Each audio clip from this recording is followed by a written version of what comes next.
What's up, balik lagi bersama gue Iksan Hardianto. Gimana? Tadi keren kan sensornya? Nah, jika kalian tahu sensor itu tidak menggunakan Arduino loh. Sensor yang tadi hanya menggunakan sensor yang ini hanya menggunakan PIR, sensor PIR, Passive Infrared Receiver, dan buzzer.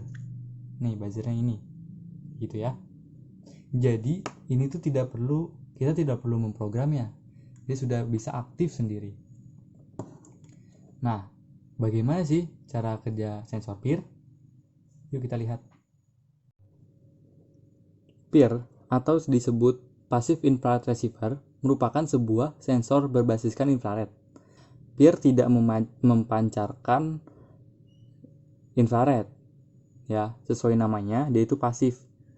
Jadi tidak memancarkan, dia hanya akan menerima pancaran dari sinar inframerah yang dipancarkan oleh benda atau makhluk hidup, seperti itu. Sensor PIR ini dapat mendeteksi radiasi. Jadi radiasi infrared ya. Sebagai contoh, misalnya manusia, kan orang itu memancarkan radiasi infrared. Nah, jadi saat ada orang melewati depannya, nah dia itu akan memancarkan dan si sensornya akan menangkapnya, gitu. Nah, untuk cara kerjanya itu dia itu kan tadi dia menangkap sinyal inframerah. Nah, dia ini di sini kalau dilihat dibuka, nah sensor sebenarnya ini. Nah, ini itu hanyalah lensanya, namanya ini lensa Fresnel ya. Jadi nanti si lensa ini dari segala macam dia itu akan mempusatkan di satu titik di sini, di sensor ini. Jadi misalnya kan tadi kalau misalnya kita ada di sebelah sini, terdeteksi nih. Nah, si pancaran tadi itu difokuskan ke lensa ini menggunakan lensa Fresnel yang ini. Oke, nah terus saat sinyal infrared itu kan mengandung energi panas. Nah, membuat si sensor ini, sensor piroelektrik namanya, nah ini dapat menghasilkan arus listrik seperti itu. Nah, arus listrik inilah yang kita pakai untuk menghidupkan tadi si buzzer ya. Di sini tuh kalau untuk buzzer berarti out ya. Nah, ini VCC-nya itu 12 volt, GND-nya itu ground. Seperti itu. Nah, jadi datanya ini yang keluar itu berupa digital 1 bit gitu. Sinyal keluarnya itu 1 bit. Logikanya kalau nggak 0 1. Jadi kalau misalnya nggak ada terdeteksi dia berarti 0, kalau misalnya ngedeteksi dia itu 1 nilainya. Jadi dia bisa menghidupkan si buzzer seperti itu. Nah, PIR hanya dapat mendeteksi pancaran inframerah dengan panjang gelombang 8 sampai 12 mikrometer. Nah, manusia memiliki suhu badan yang dapat menghasilkan pancaran inframerah dengan panjang gelombang antara 9 sampai 10 mikrometer. Nah, jadi kan manusia ini berarti ada di dalam rentang si PIR-nya itu ya. Jadi bisa digunakan untuk mendeteksi manusia gitu. Nah, sensor PIR ini sangat efektif dibagikan sebagai human detector. Nah, ini alasan saya menggunakan sensor ini sebagai sensor anti maling kayak gitu.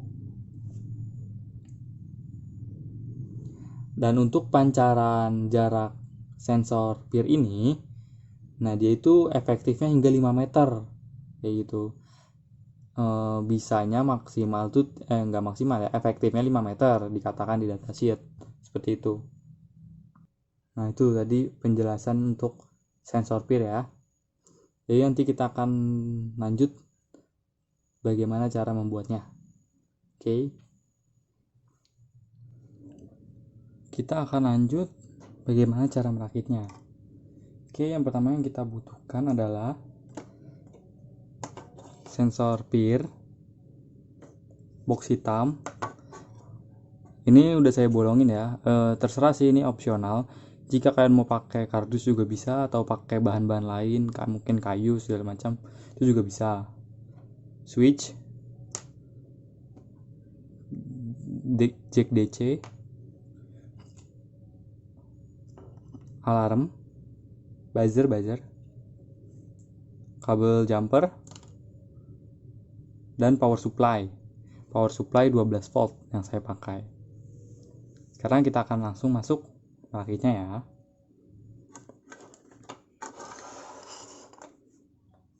Untuk merakitnya, kita letakkan sensor PIR di bagian sini. Ini kalian bisa ikuti ya, diletakkan di bagian sini ya. Nah, kemudian di sini untuk ground saya menggunakan kabel berwarna coklat. Untuk out saya menggunakan kabel berwarna merah, dan untuk 12 voltnya untuk inputnya saya menggunakan kabel warna oranye. Oke, nah ini sudah terhubung ya.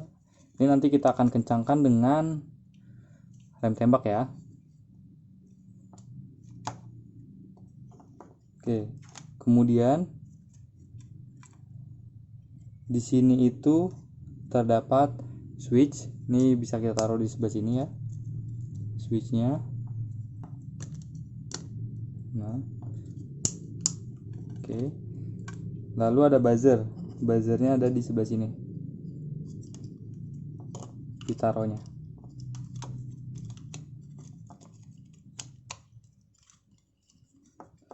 Sebenarnya rada susah. Oke, sudah bisa. Nah, ini untuk mengencangkan saya akan menggunakan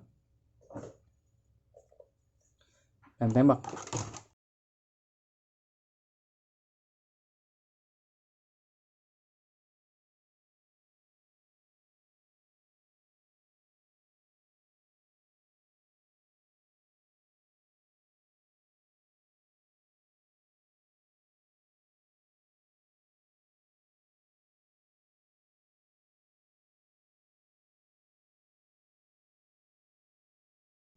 Kita bisa lanjutkan merangkainya ya. Nah, ini kabel orange ini yang 12 volt kita hubungkan ke kabel switch ya, untuk switchnya.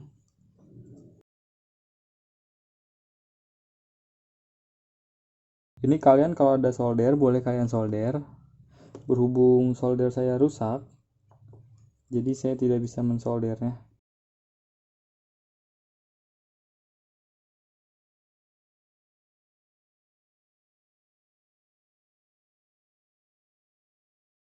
Lanjut, untuk tadi yang ini output warna merah kita hubungkan juga ke buzzer ya.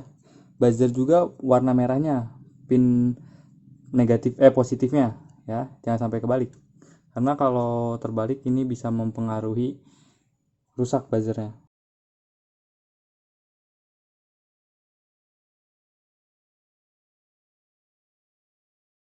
Dan kemudian warna coklat, pin warna coklat tadi kan saya sudah bilang itu adalah ground ya, ground. Dan juga pin buzzer yang hitam itu ground gitu. Jadi kita bisa sambungkan. Selanjutnya, nah ini kabel jack DC nya ya, kabel jack DC. Kalau lihat seperti ini, saya akan tunjukkan. Yang ini adalah pin positif ya, sedangkan yang ini adalah pin negatif yang di tengah-tengah. Sorry, ini ngeblur sepertinya. Negatif kita hubungkan.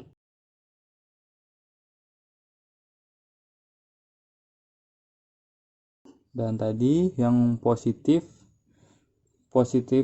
ini buat switch ya. Jadi nanti si positif ini sebenarnya akan menghubungkan juga ke si sensor dan si buzzernya secara tidak langsung gitu ya.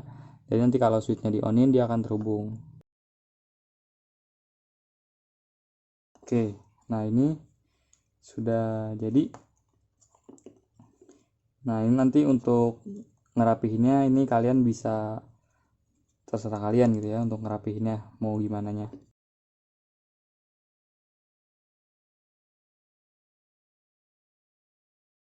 Sensor maling pun sudah jadi. Kita akan tes. Kita akan coba ya. Dan kita nyalakan. Oke.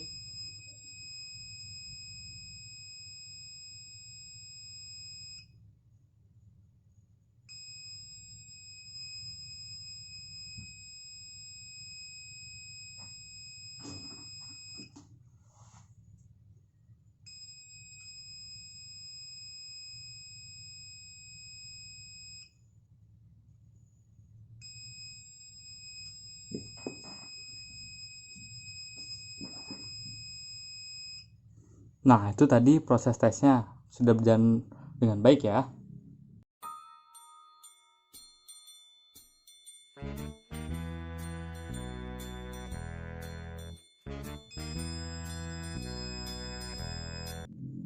Nah, itu tadi cara membuat sensor anti maling ini guys. Jadi sensor ini tidak memerlukan Arduino ya guys. Dia cukup pakai sensor, buzzer, dan tentunya power supply untuk menghidupkannya. Jadi kita nggak perlu repot-repot memprogramnya seperti itu. Kalian juga bisa tiru ini ya. Dan ini pakai alat seadanya aja untuk casingnya ini, gitu. Jika ada yang masih perlu ditanyakan, silahkan isi komentar ya. Jika dirasa channel ini bermanfaat, jangan lupa like, komen, dan subscribe. Oh iya, jangan lupa share nih ke teman-teman kalian, biar lebih waspada gitu, untuk biar nggak kemalingan. Oke, sampai jumpa pada video selanjutnya. Bye-bye.